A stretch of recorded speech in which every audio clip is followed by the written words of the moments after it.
আসসালামু আলাইকুম ওয়া রাহমাতুল্লাহি ওয়া বারাকাতুহু। চলুন তারকিব শিখি ক্লাসে আজকের এই পর্বে আপনাদের সকলকে জানাই স্বাগতম। চলুন মূল আলোচনা শুরু করি। বিসমিল্লাহির রহমানির রহিম। আজকে এই ক্লাসটিতে আমরা কোনো বাক্যের শুরুতে যদি আয়না ইসমুল ইস্তেফাম আসে তাহলে তার তারকিব কিভাবে করতে হয় তা নিয়ে আলোচনা করবো ইনশাআল্লাহ। সকলেই স্ক্রিনটি লক্ষ্য করুন, দেখবেন দেওয়া রয়েছে আইনাল কুরাসাতু, অর্থ হলো খাতাটি কোথায়। এখানে আয়না হলো ইসমুল ইস্তেফাম। আয়না ইসমুল ইস্তেফাম বাক্যের শুরুতে এসেছে, কাজেই এখন আমাদেরকে বুঝতে হবে এই তারকিবটা কিভাবে করব। এটা মূলনীতি আছে। মূলনীতিটা হলো এরকম যে কোন বাক্যের শুরুতে যদি আপনার আয়না ইসমুল ইস্তেফাম আসে তাহলে আয়নাটা হবে খবরে মুকাদ্দাম আর এর পরবর্তী অংশটুকু হবে আপনার মুবতাদা মুআক্খার। এখানে আয়না যেহেতু ইসমুল ইস্তেফাম বাক্যের শুরুতে এসেছে, কাজেই আয়না এটা হবে আপনার খবরে মুকাদ্দাম আর আল কুরাসাতু এটা হলো মুবতাদা মুআক্খার। এখন খবরে মুকাদ্দাম এবং মুবতাদা মুআক্খার মিলে হবে জুমলাতুন ইনশাইয়্যা। এখন আপনারা আমাকে জিজ্ঞাসা করতে পারেন, আপনি তো বিগত ক্লাসে বলেছিলেন যে খবরে মুকাদ্দাম এবং মুবতাদা মুআক্খার মিলে হবে জুমলা ইসমে খবরিয়া, কিন্তু এখানে আপনি বলতেছেন জুমলাতুন ইনশাইয়্যা। এর কারণ কি? এর কারণ হলো এই যে আমার বিগত ক্লাসের কথাটি আপনার তখনই প্রযোজ্য হবে যখন খবরে মুকাদ্দাম এবং মুবতাদা মুআক্খারের বাক্যটি আপনার প্রশ্নবোধক না হবে।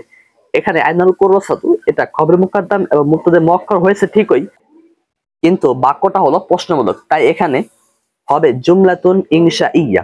আপনি ইচ্ছা করলে এখানে আবার জুমলাতুন ইসমিয়াতুন ইনশাইয়্যা এভাবেও বলতে পারেন, আবার শুধুমাত্র জুমলাতুন ইনশাইয়্যা এভাবেও বলতে পারেন। কেননা জুমলাতুন ইনশাইয়্যা এটা বোঝায় জুমলাতুন ইসমিয়াতুন ইনশাইয়্যাকে, এটা হলো সংক্ষেপ ভাবে বলার একটা মাধ্যম, আর জুমলাতুন ইসমিয়াতুন ইনশাইয়্যা এটা হলো বিস্তারিত মাধ্যম।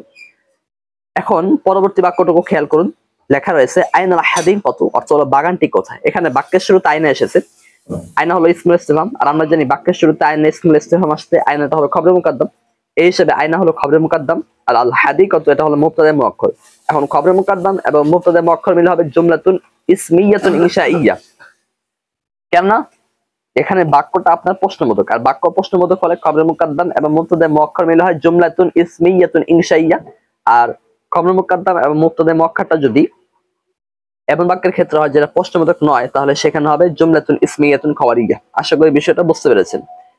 আপনি ইচ্ছা করলে জুমলাতুন ইসমিয়াতুন ইনশাইয়্যাকে শুধুমাত্র জুমলাতুন ইনশাইয়্যা এভাবেও লিখতে পারেন, কেননা এভাবে হলো সংক্ষেপে বোঝানোর একটা মাধ্যম।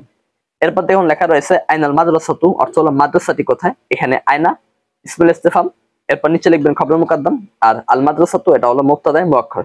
এখন খবরে মুকাদ্দাম এবং মুবতাদা মুআক্খার মিলে হবে জুমলাতুন ইসমিয়াতুন ইনশাইয়্যা, অথবা এভাবেও লিখতে পারেন জুমলাতুন ইনশাইয়্যা।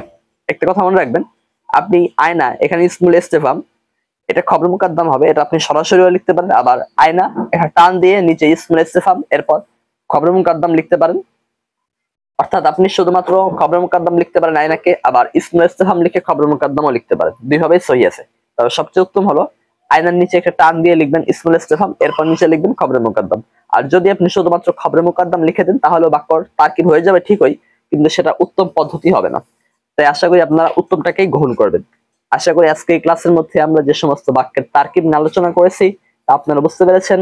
এরপরে যদি কোথাও কোনো অস্পষ্টতা থেকে যায় তাহলে অবশ্যই আপনারা তা আমাদেরকে কমেন্টে জানাবেন। আমরা ইনশাআল্লাহ আপনাদের প্রশ্নের উত্তর দেওয়ার যথাসাধ্য চেষ্টা করব। আজকের মতো বিদায় নিচ্ছি। আসসালামু আলাইকুম ওয়া রাহমাতুল্লাহি ওয়া বারাকাতুহু।